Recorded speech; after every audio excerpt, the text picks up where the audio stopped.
बिस्मिल्लाहिर्रहमानिर्रहीम। अस्सलाम वालेकुम। आज हम बना रहे हैं पॉपकॉर्न, जो कि बहुत आसानी से बनेंगे। अक्सर लोगों के पॉपकॉर्न नीचे से जल जाते हैं या फिर ठीक तरह से बन नहीं पाते। आज हम बग़ैर मशीन के बनाएंगे। एक एक दाना खिला खिला बनेगा। रेसिपी को पूरा देखिएगा, बीच में स्किप नहीं कीजिएगा। तो चलें इसको शुरू करते हैं। बिस्मिल्लाहिर्रहमानिर्रहीम। एक पैन लिया है, इसमें हमने 5 टेबल स्पून घी डाल दिया है। आप चाहें तो इसमें देसी घी भी डाल सकते हैं या फिर आप मक्खन भी डाल सकते हैं। घी को गर्म होने देंगे। 1 प्याली मकई के दाने हैं, उसके हिसाब से 1 टेबल स्पून हम इसमें नमक शामिल कर देंगे।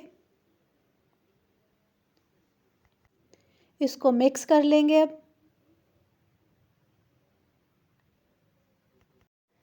फ्लेम को मीडियम से थोड़ा सा तेज़ रखना है। ये मिक्स हो चुके हैं। 1 प्याली हमने दाने लिए हैं मकई के, वो इसमें शामिल कर दी हैं। अब इसको भी हम अच्छी तरह से मिक्स कर लेंगे। इसको अच्छी तरह से मिक्स करना है। इस तरह से करने से पॉपकॉर्न बहुत सौंदे सौंदे बनेंगे, बहुत जायके वाले बनेंगे और इसका एक एक दाना खिला खिला बनेगा। ये मिक्स हो चुके हैं और फ्लेम को आप मीडियम से थोड़ा सा हाई रखिएगा। अब इसको मैं ढक दूँगी और 2 से तकरीबन 2.5 मिनट लगेंगे इसको पकने में।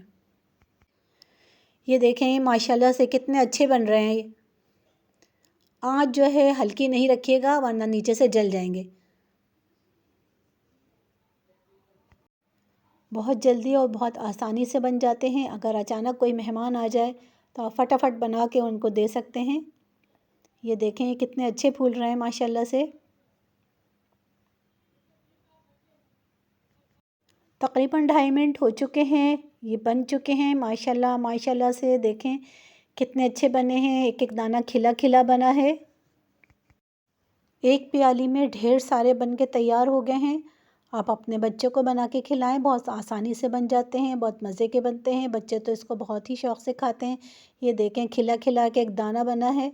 ये देखें माशाल्लाह से इतने अच्छे बने हैं। अब इसको मैं डिश आउट कर लेती हूँ। माशाल्लाह माशाल्लाह से देखें बहुत अच्छे बने हैं। एक दाना भी लगा नहीं है नीचे से। आप इसको बनाकर अपने बच्चों को खिलाएं, अपने मेहमानों को खिलाएं। मेरी रेसिपी अगर आपको पसंद आई है तो मेरे चैनल को सब्सक्राइब भी ज़रूर करिएगा। ज़िंदगी रही तो इंशाअल्लाह एक और रेसिपी लेके हाज़िर होंगी। दुआओं में याद रखिएगा, अपना ख्याल रखिएगा। अल्लाह हाफ़िज़।